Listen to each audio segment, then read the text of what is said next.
नमस्कार दोस्तों, कैसे हो आप सब। मैं स्मार्ट स्टडी विद घनश्याम में आपका हार्दिक स्वागत करता हूँ। आज मैं आपके लिए लेकर आया हूँ राजस्थान का अफवाह तंत्र। अफवाह तंत्र में मुख्य जैसे नदियाँ, झीलें, नदी, कुएँ और जो भी नलकूप, ये सारे अफवाह तंत्र में आते हैं। झील, नदियाँ, कुएँ, ये सारे जो होते हैं अफवाह तंत्र। तो राजस्थान में कितना प्रकार का अफवाह तंत्र है? वैसे तो 3 प्रकार का है। अरब सागरीय अफवाह तंत्र, बंगाल की खाड़ी अफवाह तंत्र और आंतरिक प्रवाह की। आंतरिक प्रवाह मतलब वे नदियाँ जो अपना पहाड़ों से निकलती तो ज़रूर है, लेकिन किसी सागर या समुद्र में अपना जल नहीं गिराती, वो अपने क्षेत्र में विलुप्त हो जाती है। पश्चिमी मस्तूल का क्षेत्र है, रेत ज़्यादा है तो नदी आगे बह नहीं पाती, नदी आगे जा नहीं पाती और वो रेत में विलीन हो जाती है, लुप्त हो जाती है। उसे आंतरिक अफवाह तंत्र कहते हैं। तो सबसे ज़्यादा राजस्थान में जो है वो है आंतरिक अफवाह तंत्र, और कुछ बंगाल की खाड़ी अफवाह तंत्र ही है और अरब सागरीय अफवाह तंत्र भी है। जैसे अरब सागरीय अफवाह तंत्र की बात करें, जैसे ये लूनी नदी वाला क्षेत्र, माई नदी वाला, और बंगाली खाड़ी है चंबल नदी, पार्वती सेन, काली सेन, ये सारी बंगाली खाड़ी अफवाह तंत्र का भाग है। और आंतरिक अफवाह तंत्र में जैसे घग्गर नदी है और कांकने, मसूरदी, रूपनगढ़, मेहनता, खारी, खंडेला, और कुछ ज़िले भी है जैसे सांबर झील है, जयसमंद झील है। बहुत सारी ज़िले हैं, उदयपुर में खूब सारी ज़िले हैं, जैसे ज़िलों की नगरी भी कहा जाता है। जयसमंद, उदय सागर झील, ये सारी उदयपुर में, फतेंद्र सागर, पिछोला झील। तो आज सारा अफवाह तंत्र के अंदर जो भी आता है, नदियाँ, जिले, नहर, नाले, खाड़े, जितने भी है वो सारे हम आज कंप्लीट कर लेंगे। एक चैप्टर के में ही सारा टॉपिक कंप्लीट। तो शुरू करते हैं अफवाह तंत्र।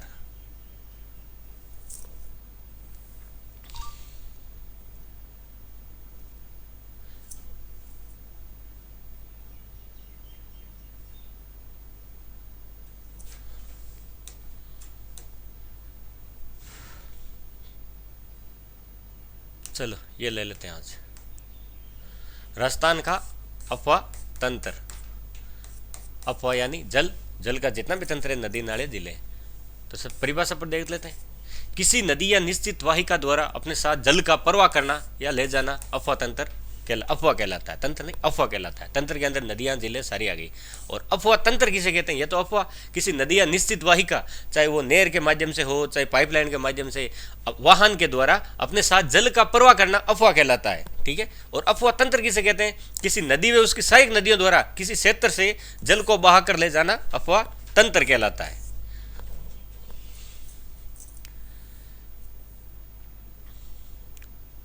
अगला है जल संभर या जल विभाजक। ये परिभाषाएं चल रही है, अभी इन पूछा भी गया है। वे सीमा जो किसी एक अफवाह तंत्र को दूसरे अफवाह तंत्र से अलग करती है, जल विभाजक रेखा कहलाती है। जैसे कौन सी है? अरावली पर्वतमाला। ये महान भारतीय जल विभाजक रेखा है। दो नदियों का जो एक दो तंत्र होते हैं, उनको एक दूसरे से अलग करना, उससे जल विभाजक है, मतलब उनका विभाजन करना। तो अरावली करती है। बहुत सारी नदियों का जो उद्गम होता है वो अरावली से ही होता है। अरावली के बारे में पढ़ा था, जिसका विस्तार पालनपुर से लेकर दिल्ली की रायसीना हिल तक है। अरावली के पूर्व में गंगा नदी तंत्र जो बंगाली खाड़ी तंत्र है, तथा पश्चिम में सिंधु नदी तंत्र, यानी जो अरब सागर में गिरने वाली नदियां हैं, जिसके मध्य जल विभाजन का कार्य अरावली पर्वतमाला करती है। महान जल विभाजक कार्य करती कौन सा पठार है? वो अरावली पठार है, मतलब अरावली पर्वत है। जबकि राजस्थान में अरब सागर तथा बंगाल की खाड़ी के जल प्रवाह के मध्य जल विभाजन का कार्य करने वाला बोराट का पठार है, जो कुंभलगढ़ से लेके गोगुंदा के बीच है। कुंभलगढ़ जो राजसमंद से पड़ता है, और गोगुंदा वही है जो महाराणा प्रताप वाला, गोगुंदा के मध्य पड़ता है, जिसका विस्तार उदयपुर से कुंभलगढ़ राजसमंद तक है। अरावली के पूर्व में बनास, बेड़च, मेला नदियां हैं, तो पश्चिम में पश्चिमी बनास नदियां हैं। जल ग्रहण क्षेत्र किसे कहते हैं? किसी नदी द्वारा विशिष्ट क्षेत्र से जल बहाकर लाना या जल की प्राप्ति करना जल ग्रहण क्षेत्र कहलाता है। नाम से पता चल रहा है, जल ग्रहण करना किसी क्षेत्र से।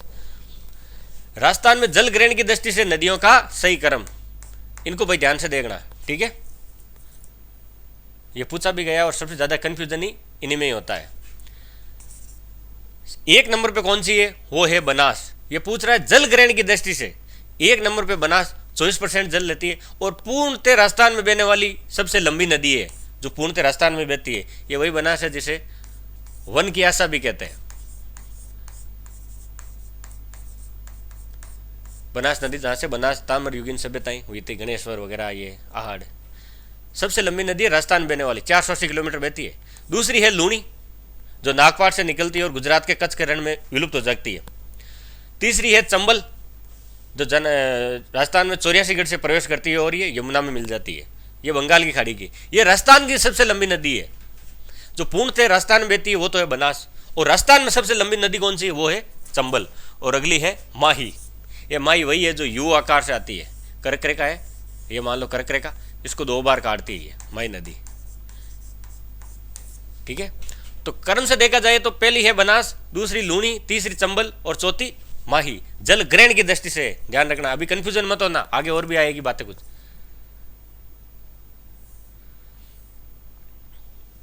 अगला है सतही जल की दृष्टि से राजस्थान में नदियों का सही क्रम। भारत के कुल जल भंडार का राजस्थान में 0.99%, मात्र 1% जल है कुल भारत का कुल जल, और उसमें भी सतही जल 1.16% तथा भूमिगत जल 1.70% है। राजस्थान में भूमिगत जल अधिक होने के कारण यहाँ सर्वाधिक सिंचाई कुओं एवं नलकूपों के द्वारा की जाती है। भूमिगत जल मतलब भूमि के अंदर जल, जैसे भूमिगत जल पट्टियाँ होती है, जैसे नागौर अजमेर के बीच में जो है वो कुबड़ पट्टी है, सुना होगा कुबड़ पट्टी। कुबड़ पट्टी क्यों कहते हैं उसे, वो फ्लोराइड की मात्रा अधिक है उस पानी में, जिससे दांत पीले हो जाते हैं। यहाँ के नागौर अजमेर वाले क्षेत्रों के दांत पीले, हड्डियाँ कमजोर हो जाती है, मतलब खारा पानी है। वैसे एक सतही जल का है, जो भूमिगत जल है उसमें से सबसे ज़्यादा भूमिगत जल होगा, तभी कुएं और नलकूप होंगे। तो राजस्थान में सर्वाधिक सिंचाई कुओं और नलकूपों के माध्यम से ही की जाती है, नलकूप यानी ट्यूबवेल। तो सतही जल की दृष्टि से नदियों का सही क्रम कौन सा है, तो 1 नंबर पे चंबल है, 2 नंबर पे बनास, 3 नंबर पे माही, 4 नंबर पे लूणी और 5 नंबर पे साबरमती।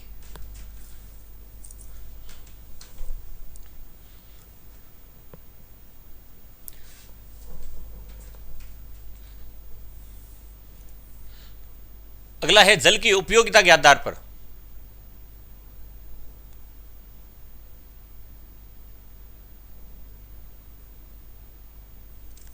अगर जल की उपयोगिता की बात करें तो नदियों के जल का सर्वाधिक उपयोग किसमें होता है, पेयजल, पीने के पानी में, सिंचाई के लिए, कृषि योग्य तथा जल विद्युत उत्पादन में भी होता है। जैसे चंबल नदी का जल है जो उसमें सबसे ज़्यादा विद्युत उत्पादन होता है। मत्स्य पालन, मछली पालन के लिए, जैव विविधता संरक्षण, पेड़ पौधे आदि के लिए किया जाता है। जल की इन्हीं उपयोगिता के आधार पर राजस्थान की नदियों का सही क्रम है, नदियों का सर्वाधिक उपयोग कौन सी नदी का है। तो सबसे पहले है चंबल, 2 नंबर पे बनास, माही, साबरमती और लूनी। अगला है जल की उपलब्धता की दृष्टि से राजस्थान में नदियों का क्रम। तो पहली चंबल, बनास, लूनी, साबरमती और माही।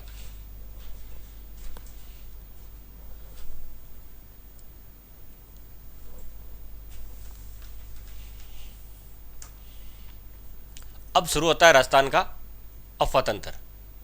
तो बताया था राजस्थान में 3 प्रकार का अफवाह तंत्र पाया जाता है। पहला आंतरिक अफवाह तंत्र, जो शुरू तो पहाड़ों से होता है लेकिन जमीन में जाके विलुप्त हो जाता है। दूसरा बंगाल की खाड़ी, ये इंडिया, ये अरब सागर है और ये बंगाल की खाड़ी की शाखा। अरब सागर जो गुजरात आसपास वाला क्षेत्र, और जो पश्चिम बंगाल और बांग्लादेश के नीचे जो सागर है वो बंगाल की खाड़ी है। कुछ नदियां अपना जल अरब सागर में गिराती है, वो जो अरब सागर में अपना जल गिराती है वो अरब सागरीय खाड़ी शाखा, और जो बंगाल की खाड़ी में अपना जल गिराती है वो बंगाल की खाड़ी शाखा। अरब से आंतरिक पर्वत क्षेत्र, आंतरिक अफवाह तंत्र है, उसमें सर्वाधिक नदियां हैं, वो 60% है। और 2 नंबर पे है बंगाल की खाड़ी, जिसका राजस्थान में अफवाह तंत्र कितना है, 24%। और सबसे कम है अरब सागरीय नदी तंत्र, जो अरब सागरीय नदी तंत्र है वो कुल 16% है। तो सबसे शुरुआत करते हैं पहला आंतरिक अफवाह तंत्र, जो राजस्थान में सर्वाधिक है। अफवाह तंत्र, आंतरिक अफवाह तंत्र की परिभाषा, वे नदियां जिनका उद्गम स्थल निश्चित होता है परंतु समाप्ति स्थल निश्चित नहीं होता है, आंतरिक अफवाह तंत्र की नदियां कहलाती है। भाई ये नदी आई और ये समुद्र में गिर गई तो इसका निश्चित स्थल हो गया, अरब सागर में गिर गई। लेकिन जो नदी शुरू तो हो गई और कहाँ जाके खत्म होगी, कहाँ रेत में विलुप्त होगी, जितना उसका अफवाह तंत्र ज़्यादा होगा तो वो लंबी भी जा सकती है, और कम होगा तो कम क्षेत्र में विलुप्त हो जाती है। तो उसका अंत निश्चित नहीं है, उसे आंतरिक अफवाह तंत्र कहते हैं। आंतरिक अफवाह तंत्र भारत में केवल राजस्थान में ही पाया जाता है और कहीं नहीं पाया जाता।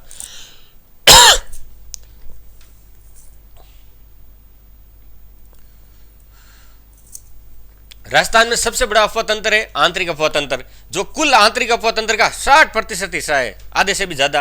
आंतरिक अफवाह तंत्र की नदियां मुख्यतः वर्षा पर ही निर्भर करती है।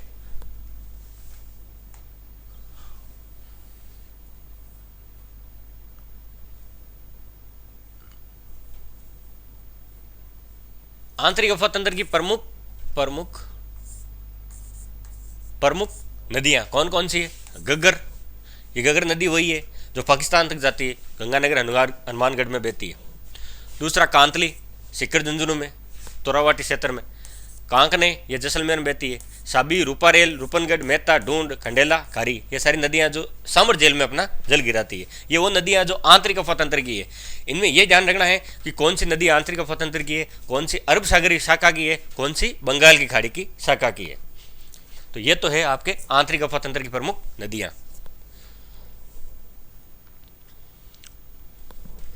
तब इनको अब विस्तार से एक एक करके नदी को पढ़ेंगे। तो सबसे पहली है घग्गर नदी। यह आंतरिक अफवातंत्र की सबसे बड़ी नदी है। अरे चल, इसका अन्य नाम है, यह भी पूछा जा सकता है। नदियों का उपनाम भी, जैसे वन की आशा, बनास को वन की आशा कहते हैं, चंबल को चरमवती कहते हैं, कामधेनु कहते हैं। वैसे इनका अन्य नाम भी याद रखना जरूरी है, मतलब उपनाम। इसका अन्य नाम क्या है? दोषदती नदी, प्राचीन सरस्वती नदी, मर्त नदी। और उसका उद्गम क्या होता है? शिवालिक की पहाड़ियाँ कालका हिमाचल प्रदेश से होता है। ये तो इनके हो गए उपनाम। उपनाम क्या है? मर्त नदी। मर्त नदी को घग्गर नदी कहते हैं। ये घग्गर नदी वही है जहाँ पे कालीबंगा सभ्यता विकसित हुई थी, कालीबंगा हनुमानगढ़ में। और प्राचीन इस काल में से सरस्वती नदी कहते हैं। और इसका एक नाम और है दोषवती। इसका उद्गम कहाँ होता है? शिवालिक की पहाड़ियाँ, HP यानी हिमाचल प्रदेश में, कालका हिमाचल प्रदेश में है, वहाँ से इसका उद्गम होता है। और खत्म कहाँ होती है? खत्म होने का कोई निश्चित स्थान नहीं है। राजस्थान में कहाँ से प्रवेश करती है? टिब्बी, जो हनुमानगढ़ में पड़ता है, वहां से यह प्रवेश करती है। इसका विस्तार कहाँ है? राजस्थान में हनुमानगढ़ और गंगानगर, ये घग्गर अफवाह क्षेत्र को हनुमानगढ़ में नाली और फोर्ट अब्बास पाकिस्तान में हकरा कहा जाता है। ये घग्गर नदी का अफवाह तंत्र है। गंगानगर में इसका अफवाह तंत्र क्या कहते हैं? नाली। और हकरा पाकिस्तान यानी फोर्ट अब्बास तक भी इसका जल कभी कभार पहुंच जाता है ज़्यादा बारिश होने पे। घग्गर नदी में बाढ़ आने पर इसका पानी फोर्ट अब्बास पाकिस्तान तक जाता है और यहाँ इसका अफवाह क्षेत्र को हकरा कहते हैं। ये पूछा जा सकता है किस नदी के अफवाह तंत्र को हकरा कहते हैं? तो घग्गर नदी के। घग्गर नदी के अफवाह तंत्र को हकरा कहाँ बोला जाता है? पाकिस्तान में। राजस्थान गंगानगर में क्या बोलते हैं? नाली। हनुमानगढ़ में गंगा नदी के किनारे सिंधु सभ्यता, कौन सी? कालीबंगा। कालीबंगा विकसित हुई थी, ये घग्गर नदी के किनारे ही विकसित हुई थी। घग्गर नदी की विशेषता, घग्गर नदी राजस्थान की आंतरिक प्रवाह की सबसे लंबी नदी है, जिसकी लंबाई कुल है 465 किलोमीटर। राजस्थान में आंतरिक प्रवाह की सबसे लंबी नदी कौन सी है? घग्गर। घग्गर की लंबाई कितनी है? 465 किलोमीटर। घग्गर नदी द्वारा निर्मित मैदान को श्रीनगर, गंगानगर और हनुमानगढ़ में पाट कहा जाता है। जो मैदान होता है उसको तो पाट, और जो प्रवाह होता है उसको बोलते हैं नाली। पाट यानी जैसे आप इनको नाम से भी याद रख सकते हो, पाट यानी एकदम सिंपल पाट, समतल। और नाली जो पानी होता है उसमें नाली बोलते हैं, नाला या नाली। तो जहाँ पानी होगा प्रवाह को नाली, और जो समतल पाट मैदान है उसको पाट बोलते हैं। घग्गर नदी का पाट नाली कहलाता है। प्रवाह। दूसरी है कांतली नदी, ये सीकर झुंझुनू में बहती है। शेखावाटी प्रदेश, शेखावाटी में कौन है? चूरू, झुंझुनू और सीकर। बीकानेर में नहीं है भाई, बीकानेर और चूरू ऐसे जिले हैं जहाँ पे कोई नदी नहीं है। ये कांतली नदी का जल कभी कभार पहुंच जाता है और सभी जिलों में नदी है। मुख्य नदी कांतली है। यह नदी पूर्णतः राजस्थान में बहने वाली आंतरिक प्रवाह की सबसे लंबी नदी है। ये पूर्णतः राजस्थान में बहती है। घग्गर नदी है वो तो हिमाचल प्रदेश से शुरू होती है और पाकिस्तान तक भी चली जाती है, लेकिन जो कांतली नदी है वो पूर्णतः ही राजस्थान में बहती है। ये सबसे लंबी नदी है। और वो कौन सी लंबी नदी है? जो अलग स्टेटों में बहती है, जैसे हिमाचल प्रदेश से भी आती है और पाकिस्तान तक चली जाती है। राजस्थान से शुरू होती है और राजस्थान में खत्म हो जाती है, सीकर, चूरू, झुंझुनू में ही।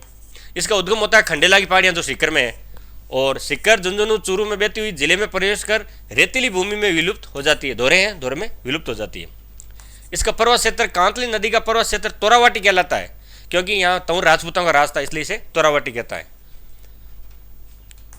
नीम का थाना सीकर से कांतली नदी के किनारे गणेश्वर सभ्यता की खोज की गई थी।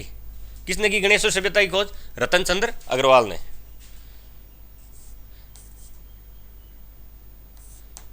ऐसे लिख लो, RC अग्रवाल ने। यह ताम्रयुगीन सभ्यता थी। इसकी खोज कहां पे हुई थी? कांतली नदी के किनारे। गणेश्वर सभ्यता भारत में ताम्रयुगीन सभ्यताओं की जननी कहा जाता है। अगली है कांकने, कांकने, कांकनी या मसूरदी। ये जैसलमेर में बहती है। कोई कहता है ना जैसलमेर में नदी नहीं, नदी है जैसलमेर में, कांकनी नदी। इसका अन्य नाम क्या है? मसूरनी नदी और कांकरी नदी। इसका उद्गम कोटड़ी की पहाड़ियां जैसलमेर से होता है। कांकरे नदी राजस्थान की आंतरिक प्रवाह की सबसे छोटी कांकरे नदी है। सबसे बड़ी कौन सी है? घग्गर। जो ऐसी कौन सी नदी जो पूर्णतः राजस्थान में बहती, आंतरिक प्रवाह की बात कर रहे हैं, अरब सागर बंगाल खाड़ी शाखा नहीं, आंतरिक प्रवाह की सबसे लंबी नदी 1 नंबर पर कौन सी है? घग्गर। और ऐसी नदी जो पूर्णतः राजस्थान में बहती है वो है कांतली। और सबसे छोटी नदी वो है मसूरदी या कांकनी नदी। कांतली और कांकनी अलग अलग है। कांकरे नदी जैसलमेर में मीठे पानी की झील बुद्ध झील का निर्माण करती है। पूछा गया है कौन सी झील बुद्ध झील का निर्माण करती है, कौन सी नदी? तो वो कांकनी नदी। कहाँ पे? जैसलमेर में नदी कांकनी। कांकनी अफवाह तंत्र की सबसे छोटी नदी। अगली है साबी नदी, जहाँ पे जोधपुर सभ्यता विकसित हुई थी। जयपुर में सारी सभ्यताएं नदी किनारे विकसित हुई थी। इसका उद्गम है साबी यानी सेवर की पहाड़ियां जयपुर में। परवा क्षेत्र जयपुर अलवर। साबी नदी अलवर जिले की मुख्य नदी है। जयपुर की सेवर की पहाड़ियों से निकलकर अलवर के बेहरोड, मुंडावर और तिजारा में बहती हुई हरियाणा में प्रवेश कर विलुप्त हो जाती है। वहां भी मरुस्थल है। साबी नदी राजस्थान की एकमात्र नदी है जो राजस्थान से हरियाणा जाती है। साबी नदी के किनारे प्राचीन सभ्यता जोधपुरा प्राप्त हुई है। जोधपुरा जो जयपुर में है, यह साबी नदी है। साबी नदी की विशेषता क्या है कि एकमात्र ऐसी नदी है जो हरियाणा जाती है। भाई हरियाणा में कोई नदी नहीं है, नदी यहां से राजस्थान से कोई नदी नहीं जाती है।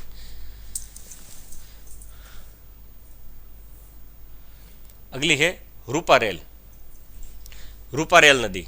इसका अन्य नाम क्या है? रूपनारायण नदी, वरा नदी और लसावरी नदी। ये तीनों के तीनों ही पूछे गए हैं उपनाम। निम्न में से कौन सी नदी के हैं? तो ये रूपनारायण नदी, वरा नदी, लसावरी नदी, ये रूपारेल नदी के उपनाम है। इसका उद्गम कहाँ होता है? उदयनाथ की पहाड़ी अलवर से। परवा क्षेत्र अलवर भरतपुर तक। रूपारेल नदी पर भरतपुर में मोती झील निर्मित है, मोती झील बांध। और जैसलमेर में कौन सी झील है? जैसलमेर में जो झील है उसका नाम है बुद्ध झील। वो कांकरी नदी बनाती है। और रूपारेल नदी कौन सी बनाती है? मोती झील। कहाँ पे? भरतपुर में, जिसे भरतपुर की लाइफ लाइन कहते हैं। मोती झील बांध से लोहागढ़ जो भरतपुर में पड़ता है से सुजान गंगा चैनल निकाला गया है। ये कहां से निकाला गया है? मोती झील से। रूपारेल नदी के किनारे भरतपुर में 9 सभ्यता जो लो युगीन सभ्यता थी, 9 भरतपुर में पड़ता है, वहां के अवशेष प्राप्त हुए हैं। कौन सी नदी किनारे? रूपारेल नदी के किनारे।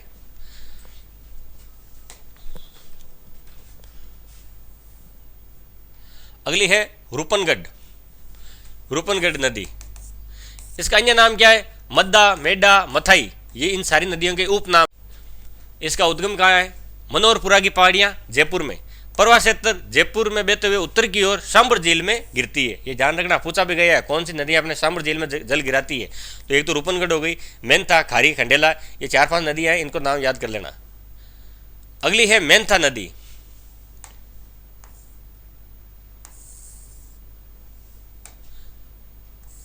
मेंथा नदी ये सलेमाबाद अजमेर से बहते हुए जयपुर जिले में सांबर में झील में गिरती है। जयपुर के आसपास मतलब सांबर झील के आसपास की नदियां हैं। रूपनगढ़ नदी के किनारे सलेमाबाद, जहाँ पे निम्बार्क संप्रदाय की प्रमुख पीठ है, जहाँ राधा कृष्ण के युगल के रूप में पूजा की जाती है। निम्बार्क संप्रदाय की पीठ सलेमाबाद में, सलेमाबाद पड़ता है अजमेर में। इस संप्रदाय की प्रमुख पीठ कौन सी नदी किनारे है? तो वो मेंथा नदी किनारे है।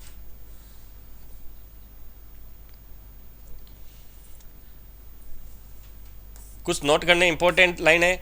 मेंथा, डूंड, खारी, खंडेला नदी उत्तर की ओर से सांबर झील में अपना जल गिराती है। आंतरिक प्रवाह का सबसे अच्छा उदाहरण है सांबर झील। जो आंतरिक प्रवाह की सारी नदियां, रूपनगढ़, मेंथा, खारी, खंडेला, डूंड, ये सारी नदियां 4-5 नदियां जो अपने सांबर झील में अपना जल गिराती है। और सांबर झील को आंतरिक अफवाह का सबसे अच्छा उदाहरण सांबर झील ही है। अब शुरू होता है आपका अरब सागरीय। पहला है अरब सागरीय नदी तंत्र। वे नदियां जो प्रत्यक्ष या अप्रत्यक्ष रूप से अपना जल अरब सागर में ले जाती है, वे अरब सागरीय नदी तंत्र कहलाती है। अपना जल इकट्ठ कर लेना, अरब सागर में ले जाती है, वो अरब सागरीय नदी तंत्र कहलाता है। अरब सागरीय नदी तंत्र राजस्थान के में कुल अफवाह तंत्र का 16% है। यह राजस्थान का सबसे छोटा अफवाह तंत्र है। सबसे बड़ा आंतरिक, दूसरा बंगाल की खाड़ी और तीसरा अरब सागरीय। अरब सागरीय नदी तंत्र की 4 मुख्य नदियां शामिल है। कौन कौन सी है, चलो देखते हैं। अरब सागरीय नदी तंत्र से संबंधित प्रमुख नदियां कौन कौन सी है? पहली कौन सी है? लूणी नदी, दूसरी पश्चिमी बनास, तीसरी साबरमती और चौथी माही नदी। यह तो है मुख्य नदियां। और कुछ नदियां जो इनकी सहायक है, जैसे लूणी नदी की कौन सी है? लीलड़ी, जोजड़ी, मीठड़ी, बांडड़ी, सूखड़ी, जोई, सागी, जोजड़ी। ये जोजड़ी एकमात्र जो बाई ओर से मिलती है, नागौर के पुंदलू गांव से निकलती है। ये लूणी नदी की सहायक नदियां हैं। और पश्चिम बनास की सहायक नदी कौन सी है? शिपू नदी। साबरमती नदी की सहायक नदियां कौन सी है? मानसी, वाकल, हतमती, वेत्रक और सही। और माई नदी की सहायक नदियां कौन सी है? सोम, माई, जकम, इरू, हिराव, सही, अनास, लाखन, चाप, मोरेल। ये है उनकी सहायक नदियां। और जो प्रमुख नदियां कौन सी है? 1 नंबर पे लूणी, पश्चिमी बनास, साबरमती और माही। तो सबसे पहले पढ़ते हैं माही नदी। माही नदी को आदिवासियों की गंगा और कांठल की गंगा, कांठल जो माही नदी के आसपास किनारे वाला पथरीला क्षेत्र है उसे कांठल कहते हैं, जो प्रतापगढ़ के आसपास ज्यादा है। दक्षिण राजस्थान की गंगा भी कहते हैं। माही बेसिन को प्राचीन काल में पुष्प प्रदेश कहते थे, क्योंकि यहाँ महुआ ज्यादा पाया जाता था। माही नदी का विस्तार 3 राज्यों में, मध्य प्रदेश, राजस्थान, गुजरात। ये पूछा गया है कौन सी नदी का विस्तार 3 राज्यों में है, और अलग अलग स्टेट दिए हुए थे। उनमें उत्तर प्रदेश भी शामिल था, हरियाणा भी शामिल था, पंजाब भी शामिल था। लेकिन जो माही नदी है उसका 3 राज्यों में विस्तार है, एमपी, राजस्थान और गुजरात। माही नदी की कुल लंबाई 576 किलोमीटर है, जबकि राजस्थान में इसकी लंबाई 171 किलोमीटर है। यह माही नदी ऐसे आती है, राजस्थान में, दक्षिण राजस्थान में आती है। ये यू आकार से यूं आती है और यूं वापस ही मुड़ जाती है।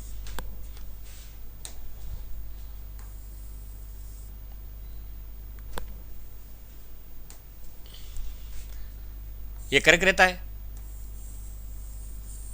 तो इसमें ऐसे आके ऐसे ही मुड़ जाती है। उल्टा यू, सीधा नहीं है, इस तरह का नहीं है, इस तरह का यू है। यह माही नदी कर्क रेखा को 2 बार काटने वाली नदी है। माही नदी के विस्तार क्षेत्र को छप्पन का मैदान, छप्पन का मैदान क्यों कहा जाता है? क्योंकि यहाँ 56 नदी नालों का समूह था।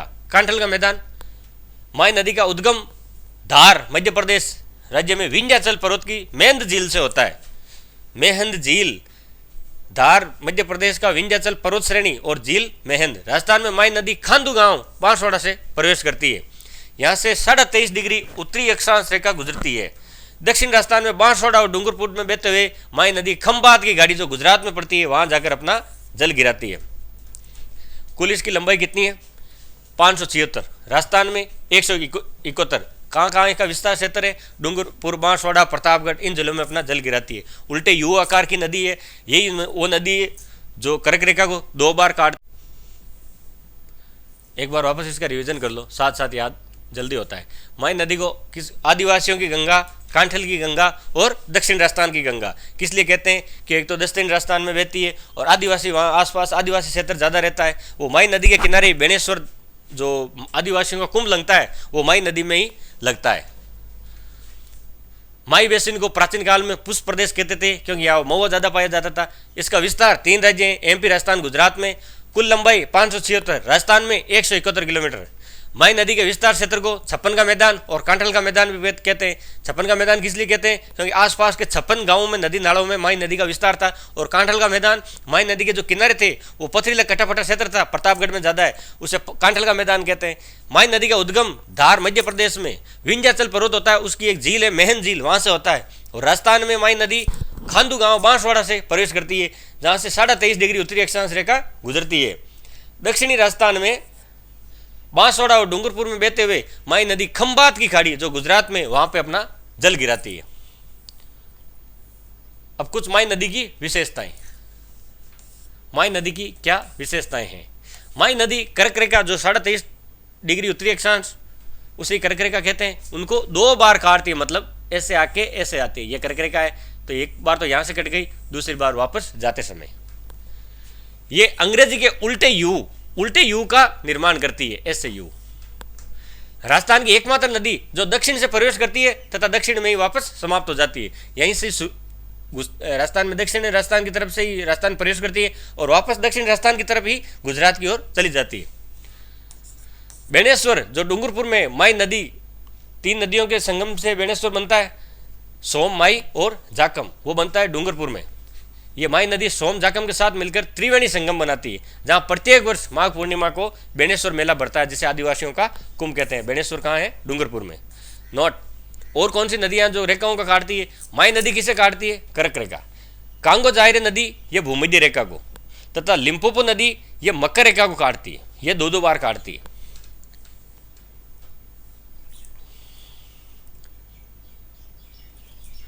माई नदी की सहायक नदियाँ इरू, चाप, लाखन, जाखम, सोम, मोरेन, भादर, हरण और अनास, ये माई नदी की सहायक नदियां हैं। माई नदी में सबसे पहले मिलने वाली सहायक नदी है जो इरू है। माई नदी बजाज सागर परियोजना में पहले मिलती है। राजस्थान में माई नदी में सबसे अंत में मिलने वाली सहायक नदी अनास है, जो दक्षिण की ओर आकर माई में मिलती है।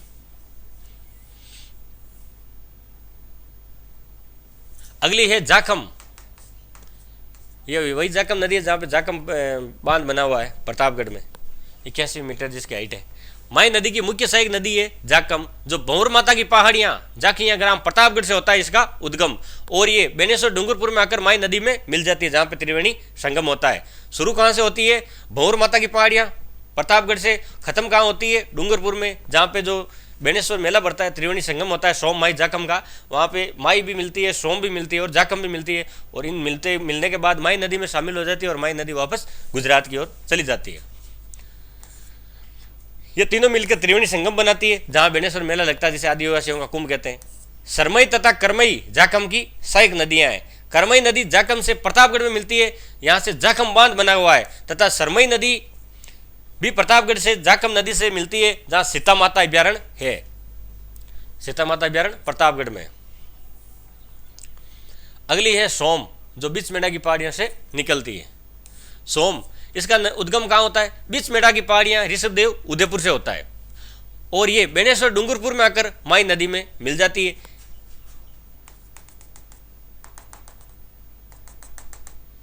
ये यहाँ पे कुंभ होता है बेणेश्वर।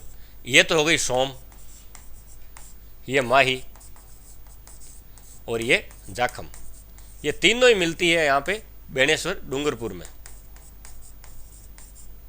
आगे माई में मिलते, माई आगे गुजरात की ओर चली जाती है। गोमती, टिड्डी, झुमरी, ये सोम नदी की सहायक नदियां हैं। उदयपुर में सोम नदी पर सोम कागदर जो डूंगरपुर में है, और सोम नदी पर सोम करला अंबा परियोजना स्थित है। डूंगरपुर सोम नदी पर कौन सी परियोजना है? एक तो सोम कागदर और एक सोम करला अंबा परियोजना।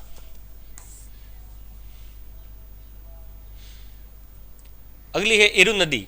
माही नदी में सबसे पहले मिलने वाली सहायक नदी है जो है इरू। ये माई में उत्तर की ओर से आकर माई में बजाज सागर परियोजना से पहले मिलती है। इरू का प्राचीन नाम एराव था। इरू और एराव एक ही है। अगली है अनास। बनास नहीं है, अनास।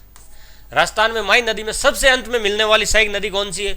अनास, जिसका उद्गम अंबोर ग्राम की पहाड़ियां मध्य प्रदेश से होता है। राजस्थान में अनास नदी खेड़ी बांसवाड़ा से प्रवेश करती है, और गलियाकोट जहाँ डूंगरपुर ये माई नदी में मिलती है। ये गलियाकोट वहीं पे जहाँ दाऊदी बोरा संप्रदाय का उर्स बढ़ता है, और वहाँ का रमकड़ा उद्योग प्रसिद्ध है। अच्छा, माई नदी तंत्र से संबंधित कौन कौन सी परियोजना है? पहली है माई बजाज सागर परियोजना जो बांसवाड़ा में। अगली कागदी पिकअप बांध जो वही बांसवाड़ा में। भीखाबाई सागवाड़ा परियोजना वो डूंगरपुर में, और कड़ानाबाद ये गुजरात के अंदर है। ये माई नदी से संबंधित परियोजना है।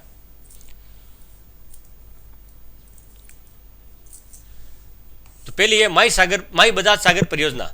ये राजस्थान और गुजरात की संयुक्त परियोजना है। इसमें राजस्थान की और गुजरात की हिस्सेदारी भी है, जिसमें राजस्थान की है 45% और गुजरात की है 55%।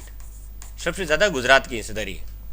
राजस्थान की 45% और गुजरात की 55% की भागीदारी है। माई नदी पर बोरखेड़ा बांसवाड़ा में माई बजाज सागर बांध बना हुआ है, जो राजस्थान का सबसे लंबा बांध है, जिसकी लंबाई है 3109 मीटर। किलोमीटर नहीं, सॉरी, मीटर। राजस्थान का सबसे लंबा बांध कौन सा है? माई बजाज सागर बांध। माई बजाज सागर परियोजना का एक बहुउद्देशीय परियोजना है, जिससे बांसवाड़ा डूंगरपुर का आदिवासी बहुल क्षेत्र आर्थिक विकास हो सके। अगला है कागदी पिकअप बांध। माई नदी पर बांसवाड़ा से कागदी पिकअप बांध बना हुआ है, जिसके सभी गेट खोलने पर डैम में एक भी बूंद पानी नहीं रहता है। कागदी पिकअप बांध सैलानियों का प्रमुख आकर्षण का केंद्र है। तीसरी है भीखाबाई सागवाड़ा परियोजना जो डूंगरपुर में है। भीखाभाई सागवाड़ा ये स्वतंत्रता सेनानी थे। इनका नामकरण वागड़ के स्वतंत्रता सेनानी थे भीखाभाई भील के नाम पे किया गया। त्वरित सिंचाई लाभ हेतु माई नदी पर साइफन का निर्माण करके भीखाभाई सागवाड़ा नहर निकाली गई। इस परियोजना से डूंगरपुर के सागवाड़ा क्षेत्र में सिंचाई की जाती है। ये माई नदी से संबंधित परियोजना है। पूछा जा सकता है कौन सी परियोजना माई नदी से है, कौन सी परियोजना चंबल नदी की है, कौन सी लूणी नदी की है, इनको अलग अलग याद रखना। चौथा है कड़ाना बांध, ये गुजरात में, इससे हमारा कोई लेना देना नहीं है। ये पूछा जा सकता है कहाँ पे है, निम्न में से कौन सा बांध राजस्थान में है, तो कड़ाना बांध राजस्थान में नहीं है, बाकी सारे राजस्थान में। माई नदी की सहायक नदियां हैं, उन पर कौन कौन सी परियोजना है, जैसे जाकम परियोजना जाकम नदी की है, ये भी माई नदी की सहायक परियोजना है, माई नदी की सहायक नदी है। ये परियोजना कहाँ पे, प्रतापगढ़ में। अनाज परियोजना जो अनाज नदी पे, ये है बांसवाड़ा में। सोम कागदर जो उदयपुर में, ये है सोम नदी पे। सोम कमला अंबा परियोजना ये सोम नदी पे है, लेकिन ये है डूंगरपुर में। ये सारी माई नदी की सहायक नदियां अनाज, सोम, माही, जाकम, इरू, एराव, चोप। अगली है अरब सागरीय नदी जो है पश्चिमी बनास नदी, बनास नहीं पश्चिम बनास। अरब सागरीय नदी तंत्र की मेन नदी है, मुख्य नदी है पश्चिमी बनास नदी, जिसका उद्गम सनवाड़ सिरोही से होता है। पश्चिमी बनास नदी पर सिरोही में पश्चिमी बनास परियोजना निर्मित है। सिरोही में प्रवाहित होते हुए पश्चिमी बनास गुजरात के बाकांठा जिले में प्रवेश करती है और कच्छ की खाड़ी में विलुप्त हो जाती है। कच्छ की खाड़ी जहाँ गुजरात में पड़ती है। इसकी एकमात्र सहायक नदी है सिपू, जो दक्षिण की ओर से आकर इस पश्चिम बनास में मिल जाती है। गुजरात का डीसा शहर पश्चिमी नदी बनास के किनारे स्थित है।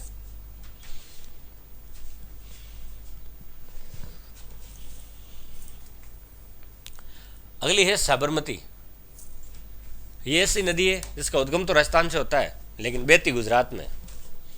साबरमती नदी अरब सागरीय नदी तंत्र की ऐसी नदी है जो राजस्थान से निकलती है पर राजस्थान में नहीं बहती है, और ये राजस्थान में न्यूनतम पर्वत क्षेत्र वाली नदी है।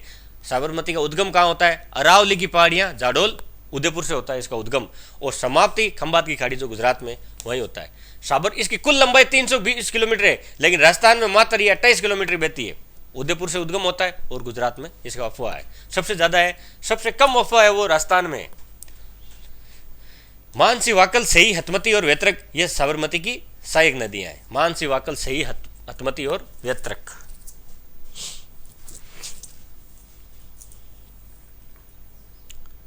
इन नदियों पे कुछ परियोजनाएं बनाई हुई है। पहली है मानसी वाकल परियोजना। साबरमती की नदी की सहायक नदी है मानसी वाकल। नदियों पर राजस्थान सरकार व हिंदुस्तान जिंक लिमिटेड की एक संयुक्त परियोजना है, मतलब दोनों के साथ में ये मानसी वाकल परियोजना निर्मित है, जिससे 70% जल का उपयोग तो उदयपुर शहर करेगा तथा 30% जल का उपयोग हिंदुस्तान जिंक लिमिटेड करता है। इस पर राजस्थान की सबसे लंबी जल सुरंग 11.2 किलोमीटर देवास जल सुरंग स्थित है। कौन सी नदी पे, मानसी वाकल परियोजना में देवास जल सुरंग स्थित है, जिसकी लंबाई है 11.2 किलोमीटर। और दूसरी परियोजना है वो है सही परियोजना। साबरमती की सहायक नदी सही, उदयपुर में सही परियोजना निर्मित है, जिसका निर्माण जवाई बांध में पानी की आवक बनाए रखने हेतु किया गया है। पूछा जा सकता है ऐसी कौन सी परियोजना है जिसमें उपयोग खुद का नहीं होकर जवाई बांध में पानी बनाए रखने हेतु किया गया, तो वो सही परियोजना है जो उदयपुर में स्थित है, सही परियोजना। अगली है लूणी। लूणी नदी की कुल लंबाई है 495 किलोमीटर, जबकि राजस्थान में लूणी की लंबाई है 330 किलोमीटर। यह भी नदी है जो राजस्थान से गुजरात से होते हुए कच्छ के रण में विलुप्त हो जाती है। इसका उद्गम स्थल नागपाड़ जो अजमेर में पड़ता है, पुष्कर से होता है, जहाँ इसका प्रारंभिक नाम सागरमती है, इनके उपनाम है याद रखना, तथा गोविंदगढ़ पुष्कर से आने वाली सरस्वती नदी मिलने के बाद इसे लूणी नदी कहते हैं। शुरुआत में इसका नाम सागरमती है, और जो गोविंदगढ़ पुष्कर से आता है वहाँ से जो सरस्वती नदी मिलती है, उस मिलने के बाद इसका नाम लूणी नदी हो जाता है।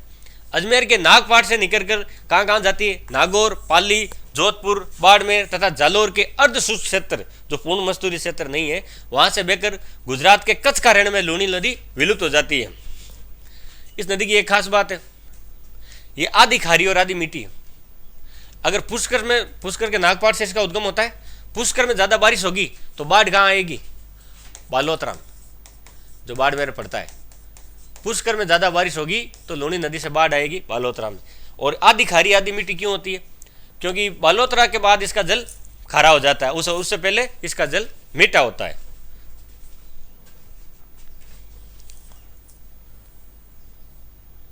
अब इसके कुछ उपनाम है।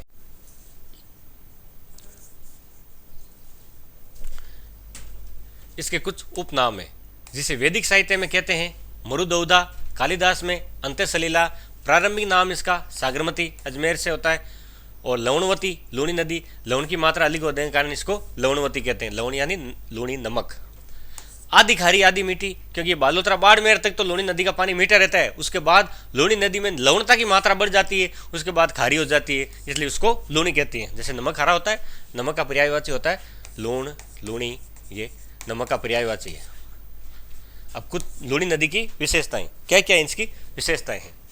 लूणी नदी के पर्वत क्षेत्र को जालोर में रेल या नेड़ा कहा जाता है। इनका पर्वत क्षेत्र याद रखना भाई, जैसे घग्गर नदी के पर्वत क्षेत्र को पहाड़ नाली कहते हैं ना, वैसे लूणी नदी के पर्वत क्षेत्र को जालोर में क्या कहते हैं, रेल या नेड़ा।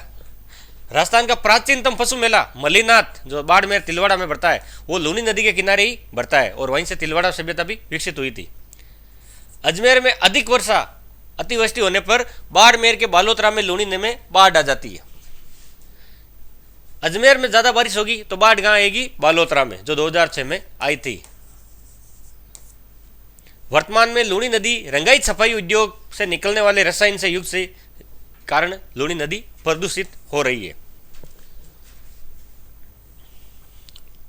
इसका प्रदूषण का कारण क्या है, रंगाई छपाई उद्योग। लूणी नदी से संबंधित कुछ परियोजनाएं हैं। बड़ी नदी है तो जितनी बड़ी नदी है उससे संबंधित कुछ परियोजनाएं होगी, कोई उद्देश्य, कोई बहुउद्देश्य परियोजना वगैरह, जैसे विद्युत उत्पादन, सिंचाई, जैसे पेयजल आदि, ये नदियों से संबंधित कुछ परियोजनाएं। पहली है जसवंत सागर परियोजना, जिसे पिचियाक बांध भी कहते हैं। जसवंत सागर बांध, उसका नाम ही पिचियाक बांध है। वो कहाँ पे, बिल्लाड़ा जोधपुर में, वो भी लूणी नदी पर ही है। दूसरा है जवई परियोजना, वो कौन सा है, जवई नदी पे, ये लूणी की सहायक नदी है। ये है कहाँ पे, सुमेरपुर, जो पाली के अंदर पड़ता है। ये व्रत श्रेणी की, मतलब बड़ी श्रेणी की परियोजना है, जिसका संबंध पाली, बाड़मेर, जालोर और उदयपुर जिले से है। जवई नदी पर पश्चिमी राजस्थान का सबसे बड़ा बांध जवई बांध बना हुआ है, जिसे मारवाड़ का अमृत सरोवर भी कहते हैं। अमृत सरोवर ये लूणी नदी पर ही है। जवई बांध का निर्माण 1946 से 56 के मध्य अकाल राहत कार्यों के दौरान जोधपुर के महाराजा उमेद सिंह ने करवाया था। जवई बांध को मारवाड़ का अमृत सरोवर कहते हैं। जवई बांध में पानी की आवक बनाए रखने हेतु उदयपुर में सही परियोजना का निर्माण किया गया है, कि भाई जवई बांध में पानी कम ना हो, उसके लिए सही परियोजना निकाली गई है। अभी पढ़ा था हमने पहले। दूसरा बांध है हेमावास बांध। ये कहां पे भाई, ये पाली में। कौन सी नदी, बांडी नदी। ये भाई बांडी नदी है, जो लूणी की सहायक नदी है। यहाँ जायद की फसल अधिक होती है, जैसे खरबूजा वगैरह होता है ना, ये जायद की फसल होती है। और दूसरा चौथा बांध है बांकली बांध। ये जालोर में पड़ता है। कहां पे, सूखड़ी नदी के किनारे। नोट, स्पेशल नोट क्या है, हेमावास बांध तथा बांकली बांध दोनों मध्यम श्रेणी की सिंचाई परियोजना है, बड़ी परियोजना नहीं है। और लूणी की सहायक नदियां, पहली कौन सी है, लीलड़ी।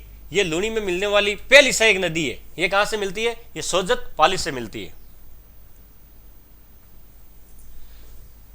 दूसरी है मीटड़ी, ये पालिस में। तीसरी बांडी, ये राजस्थान की सबसे प्रदूषित नदी है, और ये जहां पे हेमावास बांध बना हुआ है, जो पाली के अंदर है। और चौथी है सूखड़ी, ये जालोर की सुवर्णगिरी दुर्ग, जो जालोर में इसी नदी के किनारे स्थित है, सूखड़ी नदी के किनारे। ये भी देशुरी, पाली में। पांचवी है जवई, ये लूणी की सबसे लंबी सहायक नदी है, जहां पे जवई बांध बना हुआ है, जिसे मारवाड़ का अमृत सरोवर कहते हैं। जवई की सहायक नदी मथाई नदी के किनारे रणकपुर जैन मंदिर बने हुए हैं। ये मथाई नदी, ये भी लूणी की सहायक नदी है। अगली है जवई नदी, जो साइला जालोर में, ये खारे पानी नदी में आकर मिलती है, जिसके पश्चात जवई नदी सूखड़ी के नाम से जानी जाती है। अगली है सागी, ये जसवंतपुरा पहाड़ी जो जालोर में पड़ती है। ये लूणी में सबसे अंत में मिलने वाली नदी है। कौन सी है, सागी। और सबसे प्रथम मिलने वाली नदी कौन सी है, लीलड़ी, अंत में सागी। और लूणी की एकमात्र ऐसी नदी जो बाईं ओर से मिलती है, वो है जोजड़ी।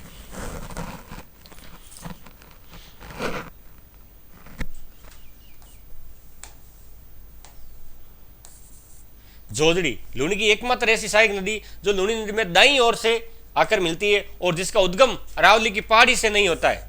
बाकी सारी नदियां जो अरावली की पहाड़ी से निकलती है, लेकिन ये नागौर गांव जिले के पुंदलू गांव से निकलती है, पोंडलू या पुंदलू गांव से निकलती है जोजड़ी। और तीसरा अफवातंत्र है वो बंगाल की खाड़ी अफवातंत्र। दो अफवातंत्र हमने कंप्लीट कर लिए, एक तो आंतरिक अफवातंत्र, दूसरा अरब सागरीय, और तीसरा है बंगाल की खाड़ी अफवाह तंत्र। परिभाषा क्या है? वे नदियां जो प्रत्यक्ष या अप्रत्यक्ष रूप से अपना जल बंगाल की खाड़ी में ले जाती है वे बंगाल खाड़ी की नदियां कहलाती है। राजस्थान में कुल अफवाह तंत्र का 24% भाग बंगाल की खाड़ी नदी तंत्र के अंतर्गत आता है। राजस्थान में सर्वाधिक नदियां बंगाल की खाड़ी नदी तंत्र के अंतर्गत आती है। कौन कौन सी है? एक तो चंबल नदी, जिसकी सहायक नदी कौन सी है? बनास, बेड़च, मैनाल, कोठारी, डाई, खारी, मोरेल, बामनी, कुराल, मेज नदी, सीप नदी, पार्वती नदी और काली सिंध परवल, आहू। और अगली है बाणगंगा, इसकी सहायक नदी कौन सी है? गंभीर नदी। ये बाणगंगा वही है जहाँ जयपुर में बेराट सभ्यता विकसित हुई थी, बाणगंगा किनारे, जिसे बाणगंगा कोई अर्जुन की गंगा और अभी आगे पढ़ेंगे रुंडित नदी कहते हैं। तो शुरुआत करते हैं पहले बाणगंगा नदी।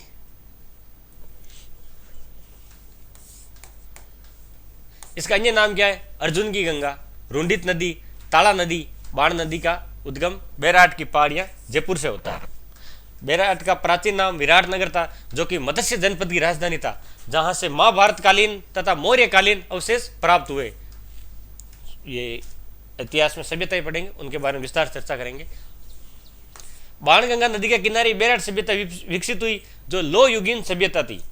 सम्राट अशोक के काल का भाब्रू शिलालेख था तथा बौद्ध स्तूप और शंखलिपि के साक्ष्य ये भी बाणगंगा नदी के किनारे बेराट सभ्यता से प्राप्त हुए।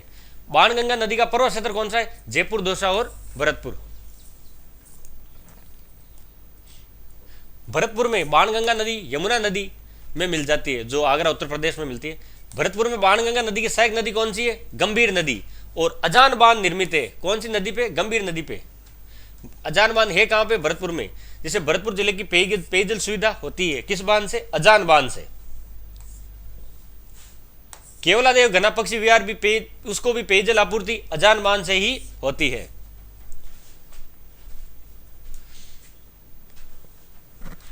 यह हो गई बाणगंगा नदी। बाणगंगा नदी की कुछ अन्य नाम क्या है? एक तो अर्जुन की गंगा, रुंडित नदी और ताड़ा नदी। इसका उद्गम कहाँ होता है? बेराट की पहाड़ियाँ, जयपुर से। बेराट पहाड़ियाँ वही है जहाँ बेराट सभ्यता विकसित हुई थी, जहाँ से मौर्यकालीन सभ्यता, अशोक का भाब्रू शिलालेख, मौर्य बौद्ध स्तूप वो मिले थे। ये लो युगीन सभ्यता थी।